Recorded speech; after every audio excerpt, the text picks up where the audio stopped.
আসসালামু আলাইকুম ওরহমতুল্লাহি ওবরাকাতু। আলহামদুলিল্লাহি ওয়াহদা ওয়াসসালাতু ওয়াসসালামু আলা মান লা নাবিয়্যা বা'দা আম্মা বা'দ। সুপ্রিয় দর্শক শ্রোতা ভাই বোন, আজ আমরা কথা বলবো, যদি কেউ ঋণ করে ধার করে কোরবানি করেন তাহলে সে কোরবানি বিশুদ্ধ হবে কিনা এই বিষয়ে, এবং আগে থেকে কেউ ঋণগ্রস্ত রয়েছেন সে ঋণগ্রস্ত ব্যক্তির কোরবানি করলে সেটি ইসলামী শরিয়ার দৃষ্টিকোণ থেকে গ্রহণযোগ্য হবে কিনা বা ইসলামী শরিয়া এটাকে কীভাবে দেখে এই বিষয়ে।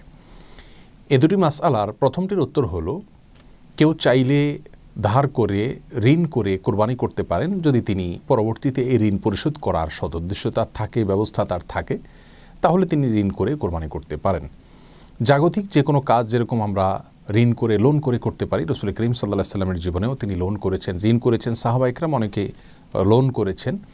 অতএব লোন করে ধার করে ঋণ করে তিনি কোরবানি করতে পারেন যে কোনো ভালো কাজ, এমনকি দান সাদকা হজ উমরা করার জন্য যদি কেউ ঋণ করেন এবং তার ঋণ পরিশোধ করার সদ উদ্দেশ্য রয়েছে এবং ব্যবস্থা রয়েছে, তিনি জানেন যে ঋণ তিনি পরবর্তীতে পরিশোধ করতে পারবেন ইনশাআল্লাহ, তাহলে তিনি ঋণ করে ভালো কাজ করতে পারেন। কোরবানিটাও একই রকম।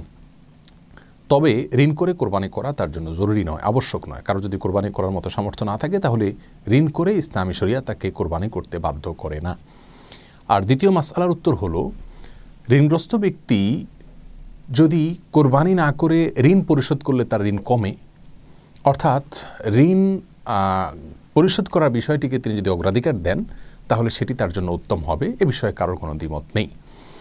আর ঋণ থাকা অবস্থায় যদি তিনি কোরবানি করেন তাহলে সেটি তার জন্য সঠিক হবে কি না, এর উত্তর হলো, ঋণ দুই প্রকার। কিছু ঋণ আছে যেগুলো দাইনে মুআজ্জাল বলা হয় ইসলামী শরিয়ার পরিভাষাতে, ফিকহের পরিভাষায়, অর্থাৎ যে ঋণটি খুব দ্রুত পরিশোধ করার জন্য প্রেশার রয়েছে বা প্রাপকের দাবি রয়েছে, সেক্ষেত্রে এই ধরনের ঋণকে খুব দ্রুত শোধ করার স্বার্থে কোরবানি না করে ঋণ পরিশোধ করতে হবে। আর যদি দাইনে মুআজ্জাল হয় তাহলে সেক্ষেত্রে সেই ঋণ থাকা অবস্থায় কোরবানি করা যেতে পারে। যেমন একজন ব্যক্তি তার স্ত্রীর কাছে মহারানা আর ঋণ রয়েছে, মহারানার পাওনা রয়েছে, আরও এরকম অনেক সিস্টেমিক্যাল ঋণ থাকতে পারে যে ঋণগুলো তিনি হয়তো ধারাবাহিকভাবে কিস্তিতে শোধ করছেন অথবা নিয়মিত শোধ করে যাচ্ছেন একটি সিস্টেমের মধ্যে, তাহলে সেক্ষেত্রে সেই ঋণ থাকা অবস্থায় তিনি কোরবানি করতে পারেন, কোনো অসুবিধা নেই।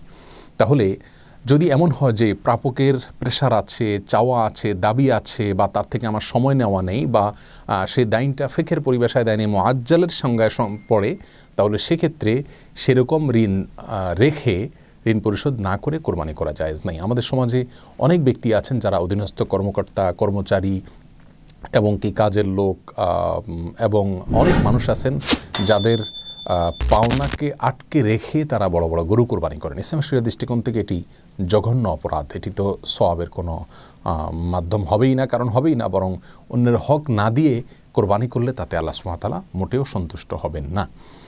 অতএব আমরা এ ধরনের ঋণ থাকলে সেই ঋণগুলোকে পরিশোধ করাকে অগ্রাধিকার দেব কোরবানি করার উপরে।